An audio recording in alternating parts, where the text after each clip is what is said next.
My name is Kim Primo, and I've been a makeup artist for about a decade now, almost 10 years. Mostly I do hair and makeup, both, as I don't cut or color, but just styling is essential if you're a makeup artist.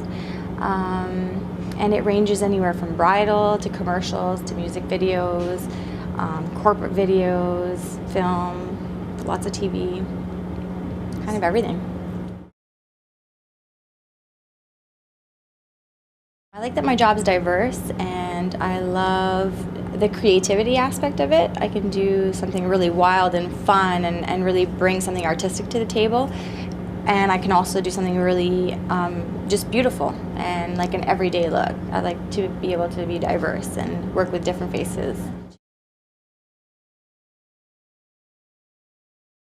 I went to a private school called Complexions International, and I think it started out in the UK, and there's one in Toronto, and that's the one I attended. And it was 3 months.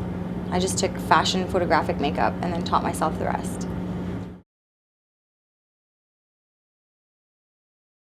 My job changes from job to job.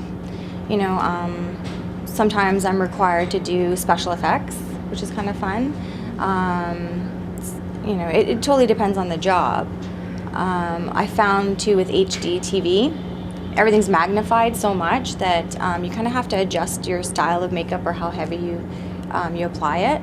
And then so it's really kind of interesting to see the difference. Even lighting makes a huge difference. So depending on the way it's lit, you have to kind of adjust. I'm having to use actually less makeup, more even tone, which is a little harder because you want it to look very natural, but it has to be pretty flawless. So it has to look flawless without looking heavy. So then you have to make sure to use really good quality makeup and something that goes well with the skin texture. If it's oily or dry, you have to really adjust to kind of the person's skin type.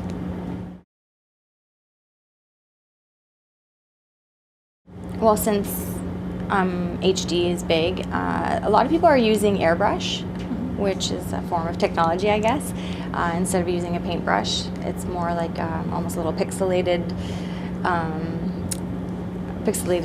pigment that goes on the skin, and it's like blown through air. So it kind of looks flawless, and it stays really matte, and you don't have to like powder it. It's a lot less maintenance on it, which is nice. So it's kind of good to like keep updated with that as well. Always have something that people can get a hold of you. Because I find with my industry, with being a makeup artist, if I don't answer that call right away, I'm just like a name on a list. So they call one person, another person, they'll call me. And if I don't answer, then they just go down the list, and then I lose out on jobs. So it's really important to get a hold, be able to like be accessible, yeah, anytime. I'd say that being a makeup artist can kind of, it gets crazy. It's either feast or famine, which is good. Like right now, it's kind of like a famine, so I'm taking it easy. It's nice. But when it gets really busy, you don't want to say no to a job. So a lot of the time, your family, your friends get put on the back burner, and you're like, sorry, I'm working 26 days straight. It's just the way it goes, and I can't get, you can't call me because I'm on set and I can't answer the phone. So it can get, a little tough keeping your relationships solid when you don't see them for a month, but the money's good, so.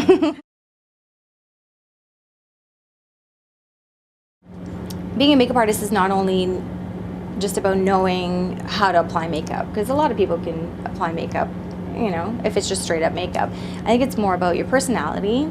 If you can adapt to other people's personalities, and like you meet some very interesting people that are kind of quirky, people that are really outgoing, people that are kind of soft spoken, so you kind of have to adjust your personality to kind of match theirs, or like to counterbalance it. I'd probably say somebody that's kind of outgoing and not shy, because within 2 minutes of meeting someone, you're like this close to their face, and they have to trust you and feel comfortable with you invading their personal space. And I'd say somebody that's driven as well. Like for myself, I'm a freelance makeup artist, so somebody that has a business sense as well. For sure, you need that. I would say if you're going to get any job at all, part-time job, maybe get something that involves makeup, like maybe work for MAC or a salon or anything that can kind of teach you, even if you're just learning through someone else or observing, like try to kind of immerse yourself in something that's makeup related. And then you get the ins and outs of you can question the people that actually work as a makeup artist, like be active and try to like do research beforehand to make sure it's really what you want to do. If I would have been able to find out way back when I first started how saturated it is, not to be negative, but it is oversaturated. Toronto's very oversaturated with makeup artists, and everybody wants to be a makeup artist. It sounds so glamorous, and so you really have to be at the top of your game. You have to, like I said, have a good business sense, be able to be driven without stepping on people's toes either.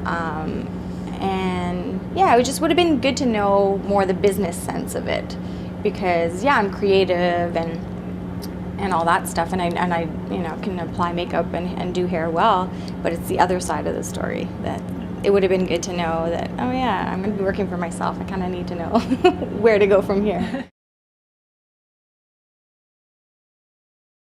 I would say if you want to be a makeup artist, definitely try and, if you can, assist a professional makeup artist. Even if it's no pay, I worked for a year for Rogers for free just to get my foot in the door. So I'd probably say try to assist a professional makeup artist. Do some pro bono work just to get your foot in the door, learn. If you do something wrong, you're not getting paid, so they can't fire you, really. You know what I mean? Just be active and try to really immerse yourself in it.